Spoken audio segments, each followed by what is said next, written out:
अब चलिए अच्छी अच्छी बातें बताते हैं आपको, हैं?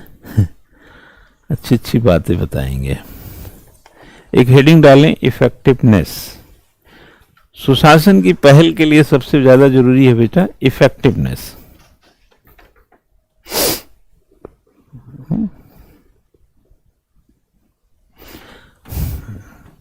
इसको बोलते हैं प्रभावशीलता,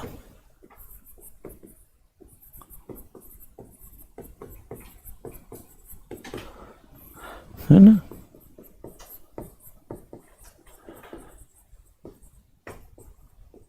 इफेक्टिवनेस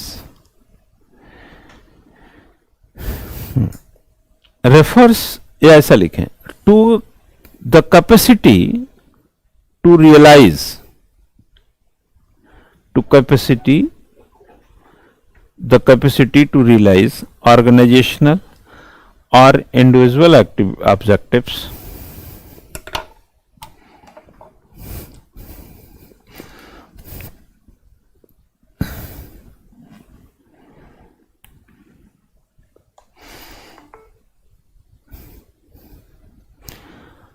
ऑब्जेक्टिव्स।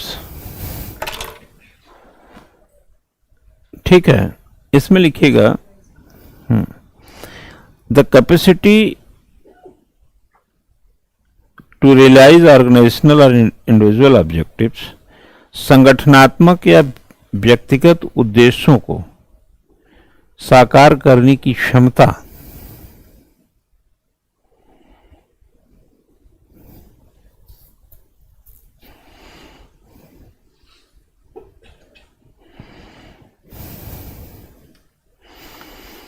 ये क्या है बच्चा? एक प्रकार से इसका इफेक्टिवनेस एक पार्ट है। इफेक्टिवनेस में क्या है कि संगठनात्मक या व्यक्तिगत उद्देश्यों को साकार करने की क्षमता। अगर आप में संगठनात्मक और व्यक्तिगत तौर पे देखें तो उद्देश्य प्राप्ति की क्षमता है तो आप प्रभावशील रहेंगे। आपने संगठन में देखेंगे, अपनी लाइफ में जब भी नौकरी करेंगे, बहुत सारे लोग संगठन का नुकसान करते हैं, हो सकता है अपना फायदा करते हो, और कई लोग सोचते हैं कि संगठन नुकसान में चाहे भले ही जाए, हमारा फायदा नहीं रुकना चाहिए, जबकि वो इतने मूर्ख हैं कि संगठन के फायदे में ही उनका फायदा होगा, नहीं तो संगठन वाला तो चिट्ठी पकड़ा देगा।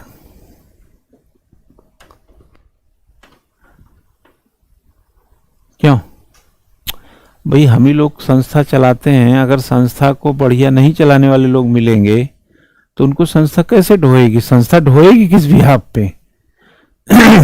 कंपनियों में देखिए, कंपनियों में रातों रात चाहे बायजू हो चाहे अन अकेडमी हो, 150 लोगों को, टीचरों को सड़क पे कर देती तुरंत। देखिए आप ठीक से पढ़ा नहीं रहे हैं या पढ़ा रहे हैं तो कोई फायदा नहीं हो रहा, प्रभावशीलता का अभाव ही तो है। अगर आप संगठनात्मक और व्यक्तिगत तौर पर प्रभावशील नहीं हैं, एक साकार उद्देश्य प्राप्त करने में कठिनाई है, तो आपको अगले दिन सड़क पर उतरने में कोई दिक्कत नहीं होनी चाहिए। ये कोई व्यवस्था ऐसे नहीं चल रही है, खत्म हो जाती हैं लोग। ठीक है, एक लिखें कॉम्पिटेंस। Competence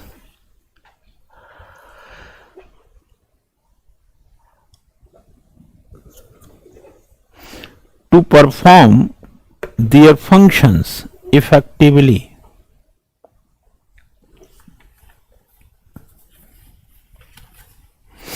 Effectively.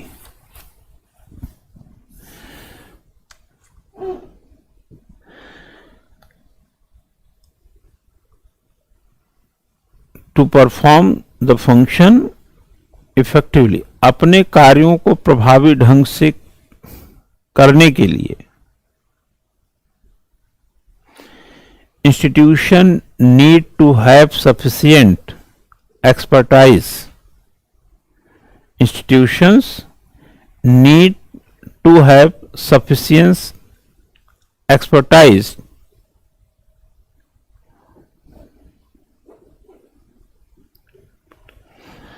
एक तो आपने देखा है इफेक्टिवनेस हो गया और एक क्या हो गया, हिंदी में क्षमता बोलते हैं, मतलब कॉम्पिटेंस को क्षमता बोलते हैं। एक हो गया क्षमता, है ना,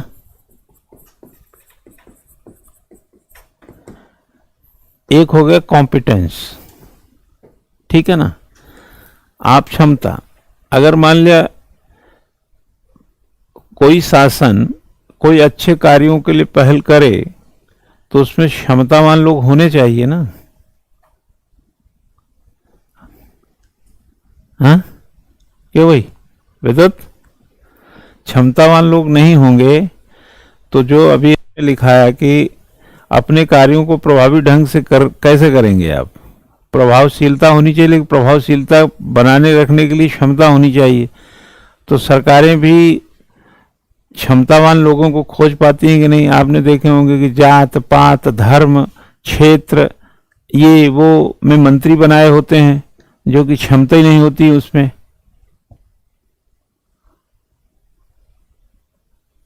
भाई अगर छांट करके चीजों को बनाएंगे, जैसे मैं देख रहा था, अलग पांडे का नाम सुने कि नहीं। अलग पांडे कौन है, फिजिक्स वाला, फिजिक्स पढ़ाते हैं वो भी इलाहाबाद के हैं, मालूम है कि नहीं। अलग पांडे इलाहाबाद के हैं। तो एक लड़की ने, उन्होंने कोई कोर्स शुरू किया होगा, तो एक लड़की ने उनसे कहा कि हमें पढ़ना है, फीस में हमको दिक्कत है, ऐसे कुछ बोला उन्होंने। तो कोई स्कॉलरशिप कोई प्रोग्राम होगा जिसमें फ्री व्री पढ़ाते होंगे। तो उन्होंने कहा कि बेटा ये जो है ये पास करो, इस कंपटीशन को पास करो, तुमको फ्री में पढ़ाएंगे, लेकिन तुम नहीं भी पास करोगे तो हम फ्री में पढ़ा देंगे, लेकिन पास करके आओगी तो तुमको लगेगा कि तुमने मेहनत किया है, तुमने ये किया जो भी उन्होंने कहा अपना। तो अगर वो बात बिल्कुल सही है, अगर आप कॉम्पिटेंस हैं, आप इफेक्टिवनेस से भरे हैं, तो आप वो मार्ग चुनिए जिसमें आपका आत्मबल बढ़े। यार यूरोप के कई देश हैं, जैसे हम नाम तो मुझे ध्यान नहीं आ रहा, स्विट्जरलैंड या कहां पर गवर्नमेंट बेरोजगारी भत्ता दे रही, उन्होंने मना कर दिया।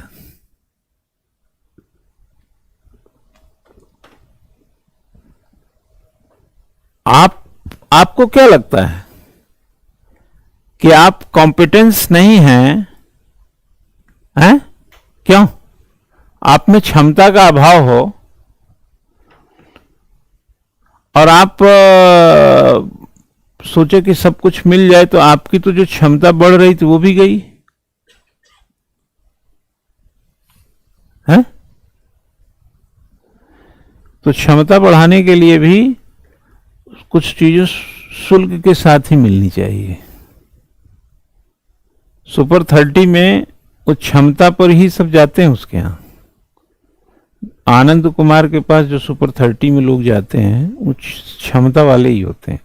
तो क्षमता अपने कार्यों को प्रभावशाली ढंग से या प्रभावी ढंग से करने के लिए क्या कह रहा है, संस्थानों के पास अपने अधिकार के तहत institutions need to have sufficient expertise resource, comma लगा के, संस्थानों के पास अपने अधिकार के तहत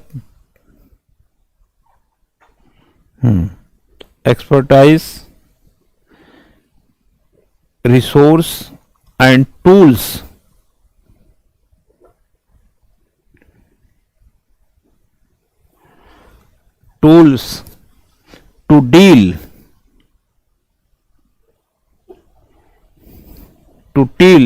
to deal with the under their authority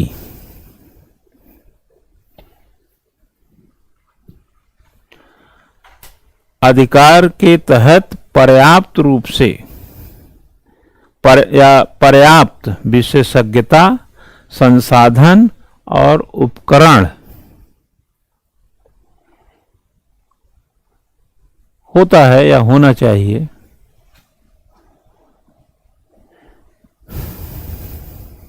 ठीक है, मतलब आप क्षमता भी कैसे दिखाएंगे, जब किताब कॉपी नहीं है तो कहां क्षमता दिखा देंगे।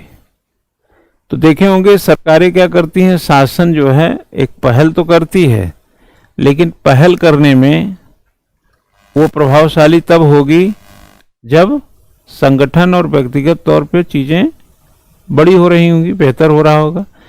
और अगर रिसोर्स नहीं है, टूल्स नहीं है, तो बहुत देखे होंगे कि सरकार क्या है, सरकार बड़ी इकाई होती है। सरकार कभी भी जनमानस के पटल पर, यह जनमानस के मानस पटल पर इस बात को नहीं पहुंचने देना चाहती है कि वह क्षमता से भरी नहीं है।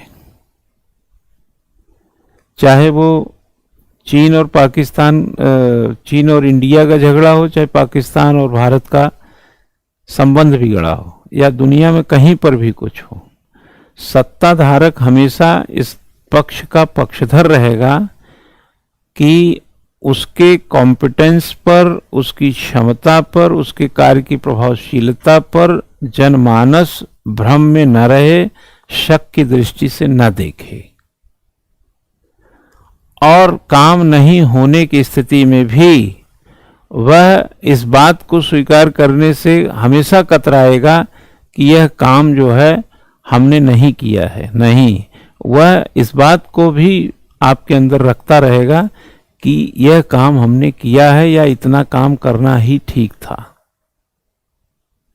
जबकि उसके पास टूल्स की कमी है, जबकि रिसोर्स की कमी है, एक्सपर्ट्स की कमी है, सब कुछ की कमी है, लेकिन वो अपनी कमियां नहीं बताएगा। अगर वो अपनी कमियां बताएगा तो आप उसको ताकतवर कॉम्पिटेंस नहीं मानेंगे, तो आप उस पर शक करेंगे। तो शासन की ये पहल जो इनिशिएटिव्स है वो तो बेकार चली जाएगी। जैसे गवर्नमेंट ये कहाँ मानेगी कि बेरोजगारी हमारे टाइम में बढ़ी है? गवर्नमेंट ये क्यों मानेगी कि हमारे टाइम में बेरोजगारी बढ़ी है, हंगर इंडेक्स में दिक्कत आई है? सरकार 80 करोड़ लोगों को जो अनाज देती है 5 किलो, वह जब भी मंच से बोलते हैं तो वो अपना गर्व से छाती चौड़ा करते हैं ना कि हम तो 80 करोड़ लोगों के घर में 5 किलो अनाज भेज रहे हैं। जबकि हमने अभी क्या बोला कि प्रभावशीलता किस में है? प्रभावशीलता बच्चा संगठनात्मक और व्यक्तिगत है। यह तो पता चलता है कि देश 80 करोड़ लोगों को अनाज दे सकता है, यह देश की क्षमता का पता चलता है। लेकिन यह पता नहीं चलता है कि 80 करोड़ लोग जो है भी क्षमतावान हैं। आप समझे ना? इससे यह पता चलता है कि संगठनात्मक तौर पर देश जो है 80 करोड़ लोगों को मुफ्त अनाज देने में सक्षम है, लेकिन यह भी पता चलता है कि व्यक्तिगत तौर पर 80 करोड़ लोगों की हालात इतने खराब हैं कि खुद से अपनी रोटी नहीं कमा सकते। यानी कॉम्पिटेंस पर क्वेश्चन है, क्षमता पर सवाल उठेगा, और क्षमता पे सवाल है तो प्रभावशीलता पे सवाल अपने आप उठेगा। और क्षमता क्या है? आपके पास टूल्स, रिसोर्स एंड एक्सपर्ट। आपके पास टूल्स, एक्सपर्ट और रिसोर्स इस स्तर के नहीं हैं कि लोगों को खुद क्षमताशील बनाएं, रोजगार युक्त बनाएं, गरीबी से बाहर निकालें, भुखमरी से बाहर निकालें, 80 करोड़ लोगों को अनाज, ये आपकी क्षमता का पता चल रहा है। लेकिन व्यक्तिगत तौर पे देखेंगे तो देश के 80 करोड़ लोग तो कमजोर ही दिखते हैं।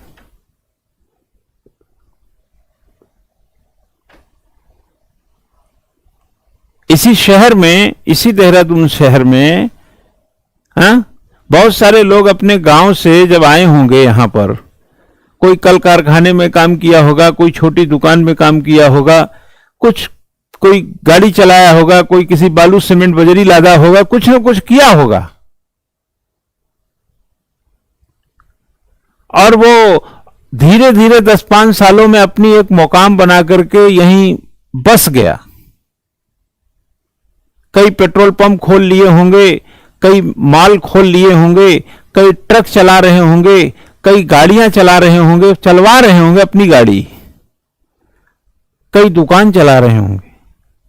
कई कुछ और इंस्टीट्यूशंस, स्कूल, कॉलेज कुछ बना लिए होंगे, अलग अलग जो जिस तरह का था, लेकिन आप जाके देखें तो वो समाज में प्रभावशाली हैं कि नहीं? अब प्रभावशीलता आई कैसे? वो बता रहे हैं कि संगठनात्मक तौर पर और व्यक्तिगत तौर पर प्रभावशाली हैं, और ये आया किससे? कॉम्पिटेंस से। और ऐसा भी नहीं था कि घर में रसद सामग्री रखी थी, बस फोन करना था, पहुंच जाता।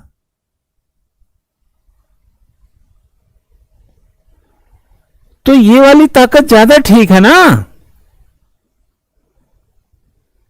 तो आप शासन में अगर अच्छी पहल है तो पब्लिक को कॉम्पिटेंस बनाना चाहिए,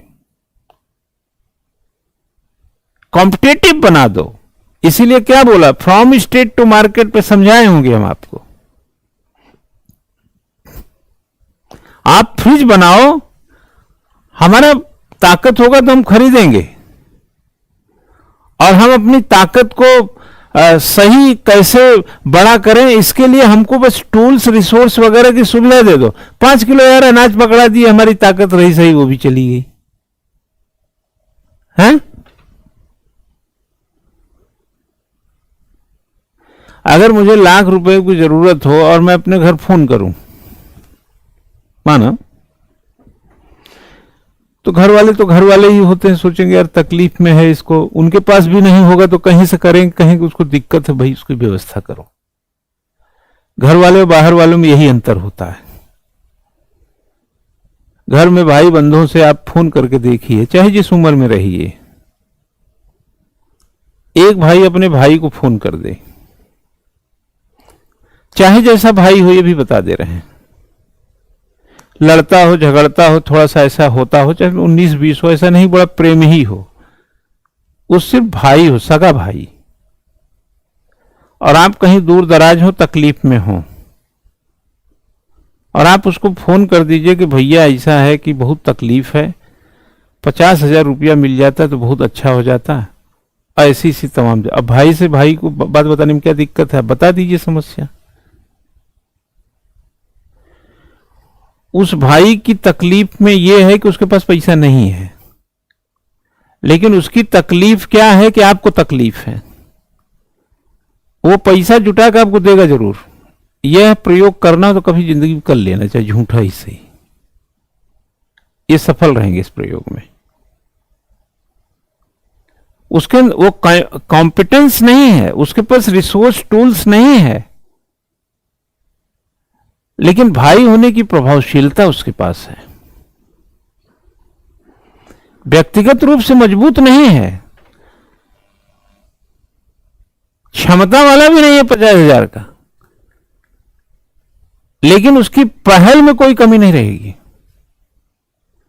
और जिससे उधार वो नहीं मांगता था कभी, उससे भी कह देगा यार जरा पैसा दो, थोड़ा हमको जरूरत है।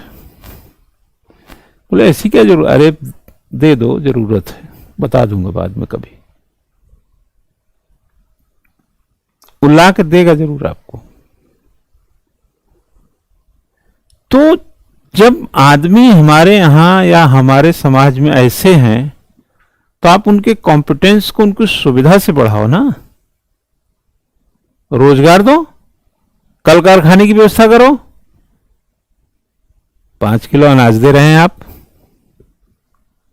5 किलो अनाज सबको चाहिए, हमको भी। क्यों चाहिए हमको 5 किलो अनाज? सड़क दे दीजिए, रेल दे दीजिए, सुविधा दे दीजिए, थोड़ा टैक्स वैक्स में जहां रिबेट हो सकता है दे दीजिए, बाकी हमको ये सब दे देंगे तो हम खुद ही कर लेंगे।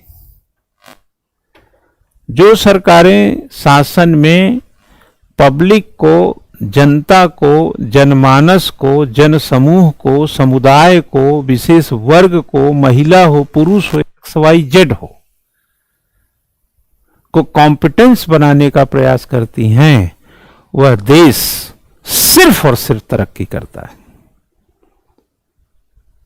जहां पर इमोशनल सेंटिमेंट्स को बहुत ज्यादा आप हैवी कर देते हैं, वहां पर कई क्षमता वाले लोगों की भी क्षमताएं कमजोर हो जाती हैं।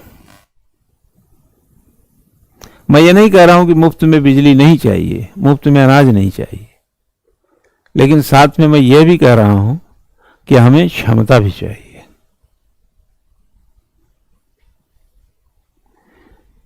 लेकिन आपके पास भाई ही ना हो, कोई देने वाला ही ना हो, कोई कहीं से रास्ता ही ना हो, तो आपके अपने कॉम्पिटेंस पे ही तो चीजें आएंगी। तो इस शहर में जिन लोगों ने बड़े बड़े कल कारखाने बनाए, ट्रांसपोर्ट के मालिक बने, पेट्रोल पंप खोल लिए, बड़े से घर में रहते हैं, बड़ी सुविधाओं में रहते हैं, वो आज से 50 साल पहले, 20-30 साल पहले जब आए थे तो उनको वो ठीक से कमरे का किराया देने की स्थिति नहीं रही होगी। लेकिन अगर उनको कोई मुफ्त में खाना दे देता, मुफ्त में लिफ्ट दे देता, मुफ्त में रहने की व्यवस्था दे देता, तो कॉम्पिटेंस हो पाते? नहीं। तो कभी कभी जो मुफ्त की चीजें होती हैं ना, वो हमको सुस्त कर देती हैं, हमारी प्रभावशीलता और हमारी क्षमताओं पर प्रहार करती हैं। क्या समझे? लेकिन ध्यान रखना कि सरकारों का तात्पर्य नहीं कि आप एक्सपेंडिचर बढ़वा दीजिए और माहौल मत दीजिए। टेलर तो साफ कहता है कि आप खर्च बढ़ा दीजिए, आपको कमाई बढ़ाने का मन करेगा। आपको 50,000 का फ्रिज लेना है तो 50,000 कमाने का मन करेगा, एक्सपेंडिचर बढ़ा दिया ना आपने। लेकिन ध्यान रखना कि ये सत्ता के हाथ में है। आप हमको सब्सिडी ये सब पाँच पचम मत उलझाओ, हमको साफ बताओ कि हमारा रास्ता क्या है, हमारे कॉम्पिटेंस बनाने में हमारी मदद करो, अपना काम हम स्वयं कर लेंगे। मैं ये कह रहा हूं कि अंधेरा है, सीढ़ी से उतरने की क्षमता मुझ में है, तुम सिर्फ सीढ़ी दिखा दो मुझे, और वो सीढ़ी दिखाने के लिए तुम वही टार्च मार दो। तुम टार्च से मुझे सीढ़ी दिखाओ, बाकी उतरने का काम मेरा है।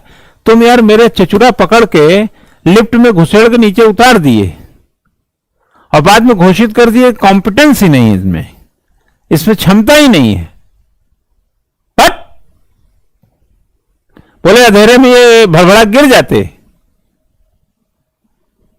अरे तुम सीढ़ी तो दिखाओ मुझे, टार्च से मारा सीढ़ी, हम धड़धड़ा के नीचे आ गए, चलो कहां चलना है। कभी आपने देखे हो किसी बुजुर्ग आदमी को, देखना अपने घर में दादा दादी XYZ और भी कुछ बुजुर्ग कभी देखे होंगे, या कभी ऐसा टीवी में देख लिया हो कहीं, आप उसका हाथ पकड़ के जब उसको सहारा देते हैं तो कहते हैं नहीं नहीं नहीं हम चले जाएंगे, नहीं कोई बात नहीं, मुझे कोई दिक्कत नहीं है, मैं आराम से चला जाऊंगा, आप चलिए चलिए, आप लोग चलिए। वो उसकी कॉम्पिटेंस, उसकी क्षमता ही तो है। हम बिना उसके पास क्षमता चलने के फिर भी हम सहारा दे रहे हैं। हम क्यों दे रहे हैं? Emotional emotional. एक बार मैंने देखा धर्मेंद्र को कुछ लोग हाथ पकड़ के ले आ रहे थे। धर्मेंद्र हीरो, आजकल तो बूढ़े हो गए बेचारे वो। तो फिर वो उन्होंने हाथ छुड़ाया कि नहीं नहीं कोई बात नहीं हम चले जाएंगे।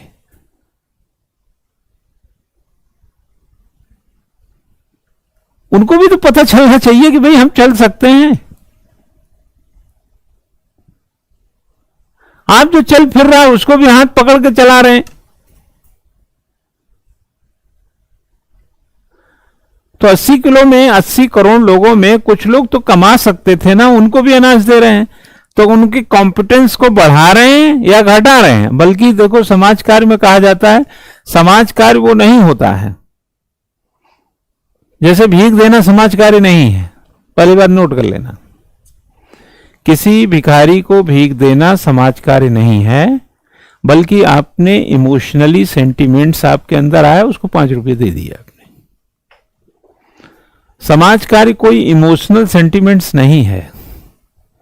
समाज कार्य एक कॉम्पिटेंस थ्योरी है जिसमें व्यक्ति की क्षमताओं का निर्माण किया जाता है, और व्यक्ति की तब तक सहायता कीजिए, यानी उसकी सहायता इसलिए की जाती है कि अपनी सहायता स्वयं कर सके। That is social work. भिखारी को आपने 5 रुपया दिया, वो 5 रुपया क्या करेगा? अगले दिन तो फिर भीख मांगेगा।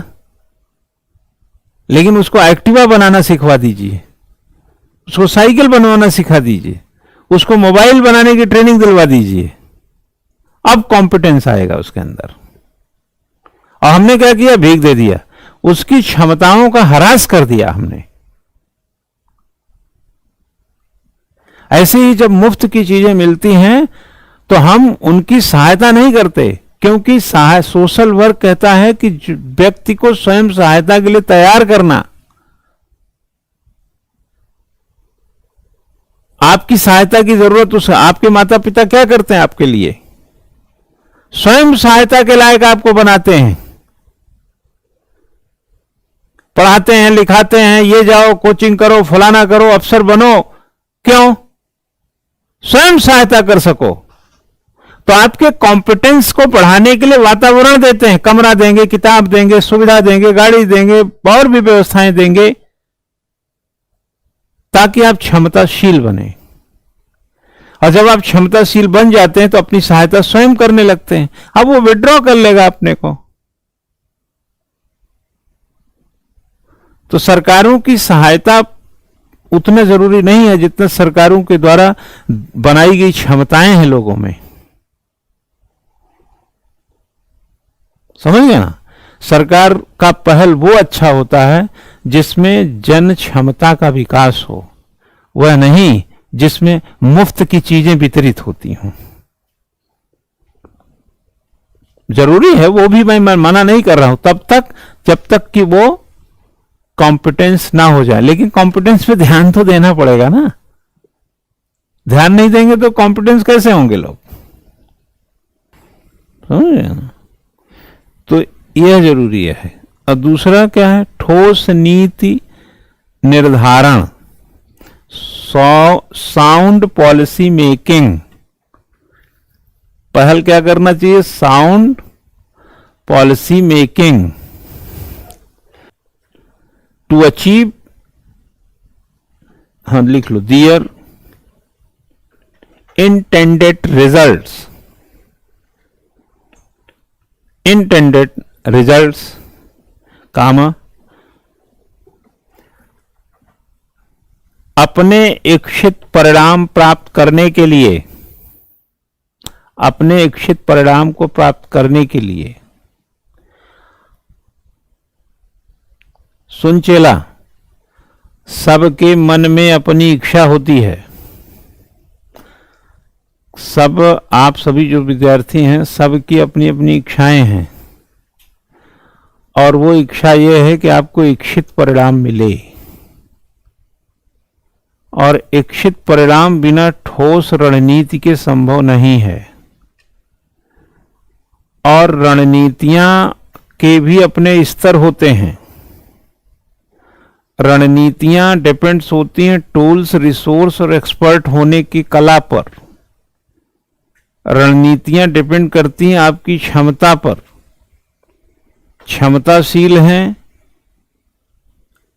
आप, अच्छे एक्सपर्ट हैं, मतलब समझते हैं चीजों को, और साथ में आपके पास टूल्स और रिसोर्स है, तो आपकी रणनीति का तरीका अलग होगा। यही किसी का कम ज्यादा होगा, उसकी रणनीति अलग होगी।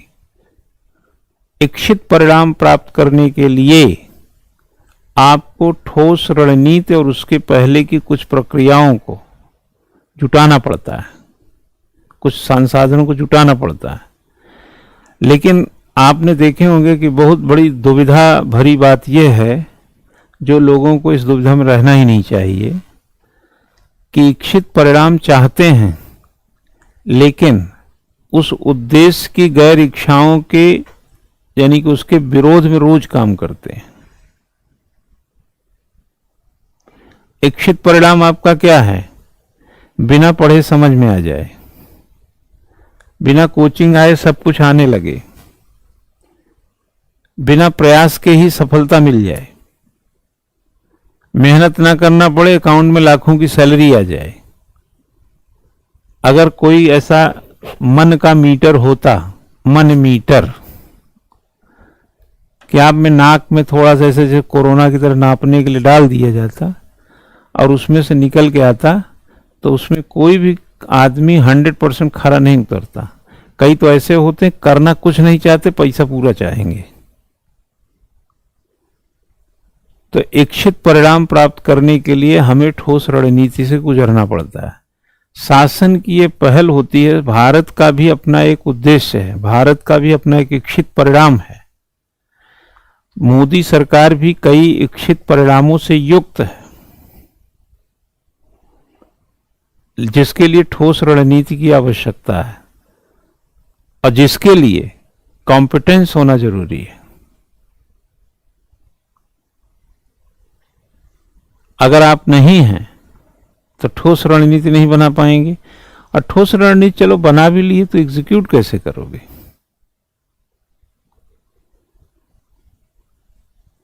आगे आता है कोलैबोरेशन, सहयोग। सहयोग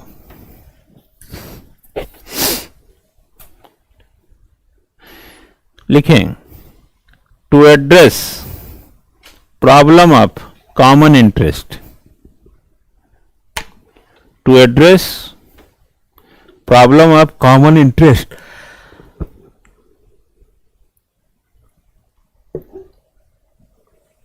सामान्य हित की समस्याओं का समाधान करने के लिए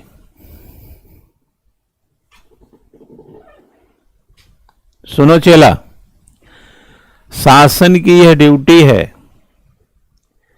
कि सामान्य हित की समस्याओं को निदान दे। बच्चा विशेष हित को प्राप्त करने के लिए अगर आप विफल रहते हैं तो बस विशेष कार्य नहीं होंगे,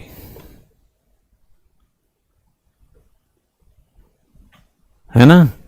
लेकिन अगर आप सामान्य हित के कार्य में विफल रहे तो जिंदगी यानी उसके अस्तित्व पर प्रश्न चिन्ह खड़ा हो जाएगा।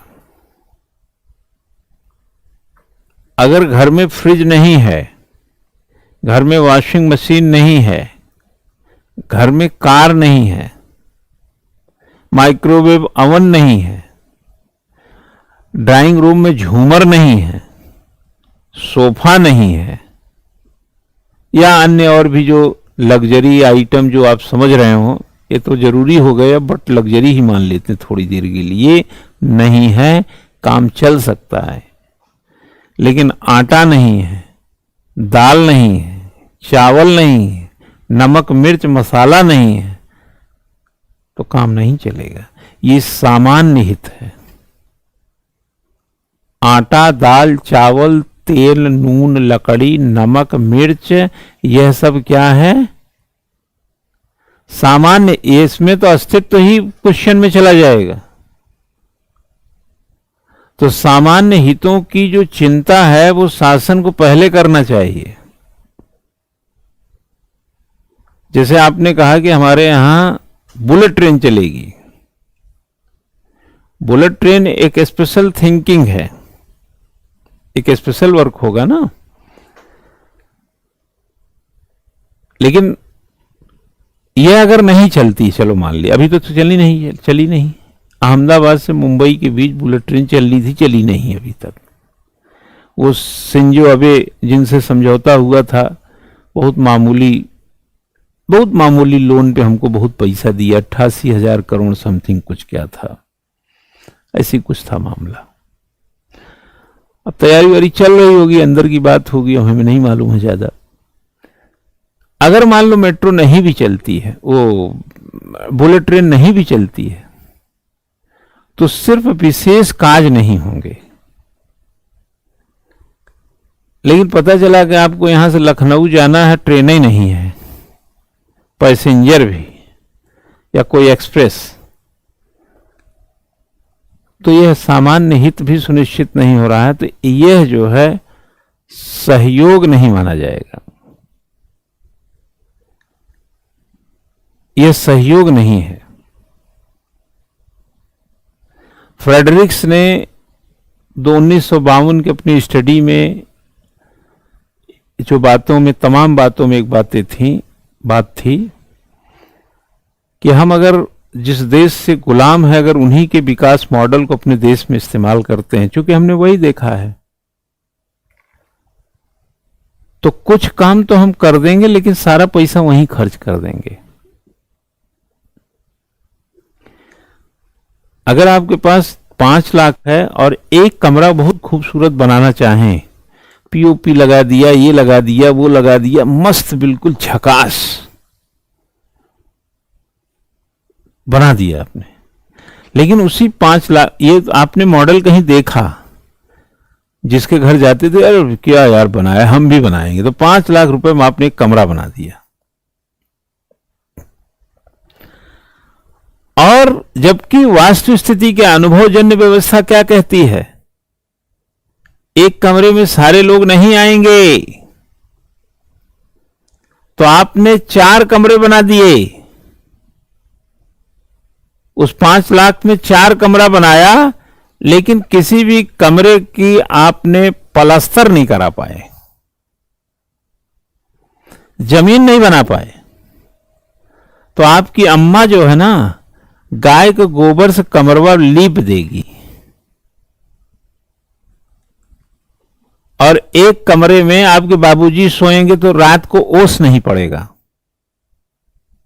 एक कमरे में आपका छोटा भाई लालटेन लेके पढ़ लेगा, एक कमरे में आप रह लेंगे। पैसा उतना लगा जो एक कमरे में लगा रहे थे। इसको बोलते हैं अनुभवजन्य। हमें सहयोग पर भी तो ध्यान देना है। हमने एक कमरा 5 लाख का झकास बना लिया और पिताजी वहां कोस में सो रहे हैं, खटिया बिछा के, बहरे बहरे समझ रहे हैं कि नहीं, बाहर। कोलैबोरेशन हो गया। और अब लिखो, देखो आपने इफेक्टिवनेस में, सुन ले चेला, इफेक्टिवनेस में 3 बातें होनी जरूरी है। प्रभावशीलता तब आएगी कब, आपसे हम कब प्रभावित होंगे, जब आप कॉम्पिटेंस होंगे, जब आपके पास साउंड पॉलिसी मेकिंग होगी, और जब आपके पास कोलैबोरेशन होगा।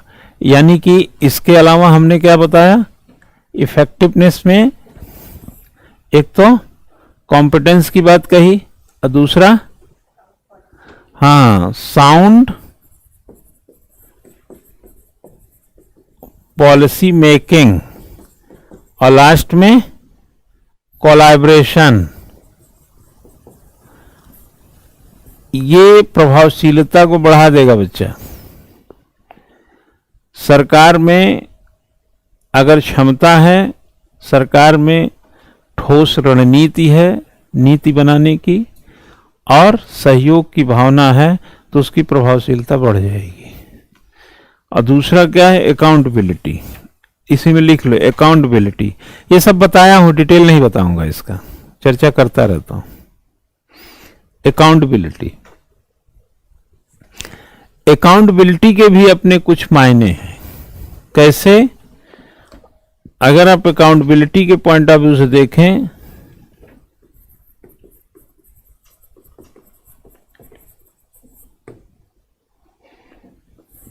हाँ, इसको बोलते हैं जवाबदेही। जवाबदेही में चला अक्षरशतः जो कहा गया उसका पालन।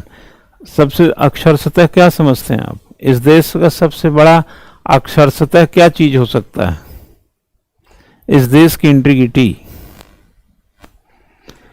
आप महंगाई कम कर सकते हैं, ज्यादा कर सकते हैं, सड़कें कम बना सकते हैं, ज्यादा बना सकते हैं, आप रोजगार कम ज्यादा कर सकते हैं, आप और भी जो करना है कम ज्यादा हो सकता है, लेकिन अकाउंटेबिलिटी पर आपकी जवाबदेही में रत्ती भर भी फर्क नहीं आ सकता है।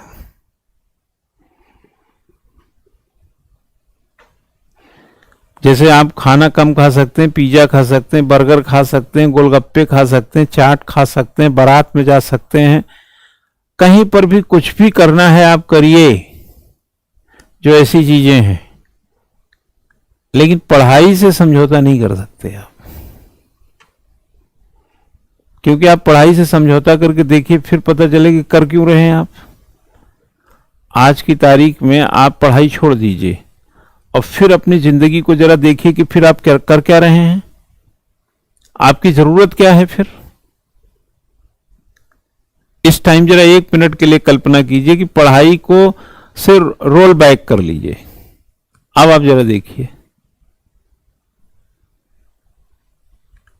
कि हमें पढ़ना नहीं है। अब जरा दूसरे क्षण सोचिए क्या करेंगे। खाना खाएंगे, घूमेंगे, मस्ती करेंगे, मजे लेंगे, क्या करेंगे ऐसा? आप अकाउंटेबिलिटी को सबसे पहले, हमारे सत्ता की सबसे पहली अकाउंटेबिलिटी क्या? इंटीग्रिटी है। सड़कें कम ज्यादा देख लेंगे, इंटीग्रिटी से समझौता नहीं कर सकते। इंटीग्रिटी मीन्स अखंडता। समझ गए ना? भारत की अखंडता से समझौता नहीं, अक्षरशतः पालन। तो अकाउंटेबिलिटी किसकी? इंटीग्रिटी की।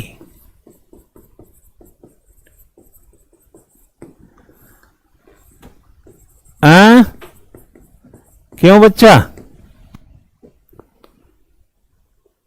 लिख लो। और दूसरा, आप अच्छे शासन हैं तो अकाउंटेबिलिटी में ट्रांसपेरेंसी। क्यों?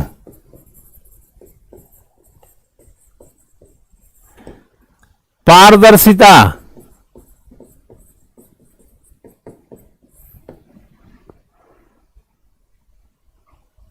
ये इलेक्ट्रॉन, जो इलेक्ट्रॉल बॉन्ड है, ये क्या है?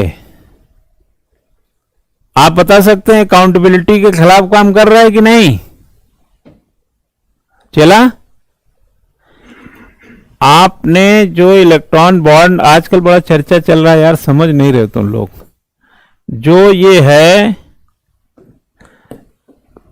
उसमें पारदर्शिता का अभाव था कि नहीं? हाँ? चुनावी बॉन्ड में बेटा क्या खतरा था?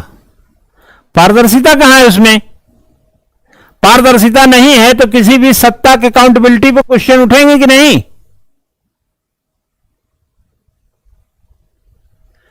नेहरू जी पे आरोप लगाते हैं ना कि उन्होंने अक्साई चीन दे दिया, लगता है कि नहीं? अक्साई चीन हमारा ही था। जम्मू कश्मीर बहुत बड़ा है, वो जितना कश्मीर हमारे पास है वो बहुत छोटा है।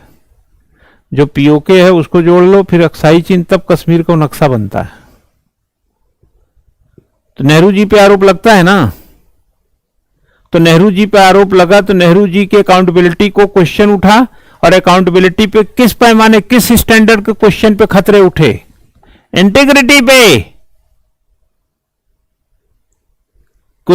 उन्होंने एक इंटेग्रल अप्रोच जो भारत का था, अखंडता, उसका ख्याल कम किया जो लगाते हैं। लेकिन चुनावी बॉन्ड में हजारों करोड़ करोड़ रुपए कंपनियों ने दिया। अभी एसबीआई ने, आप ही ने देखा, जो रिपोर्ट दिया है और निर्वाचन आयोग ने जो खुलासा किया है, उसमें कहां की है यार? दक्षिण भारत की कहां कंपनी है वो लॉटरी वाली? वो क्या पैसा दिया है, कमाल। और यह किस पर क्वेश्चन है? ट्रांसपेरेंसी पर। अगर आपकी ट्रांसपेरेंसी पर, ट्रांसपेरेंसी की पहल होनी चाहिए ना, ये तो ट्रांसपेरेंसी के अगेंस्ट पहल हो रही है।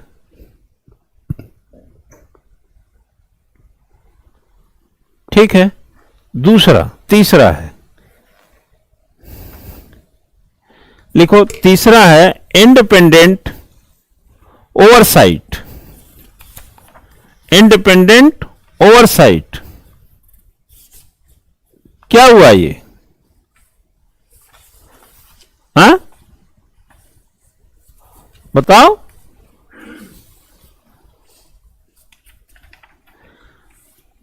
स्वतंत्र, अगर आपको एक प्रकार से ट्रस्ट इन गवर्नमेंट करना हो,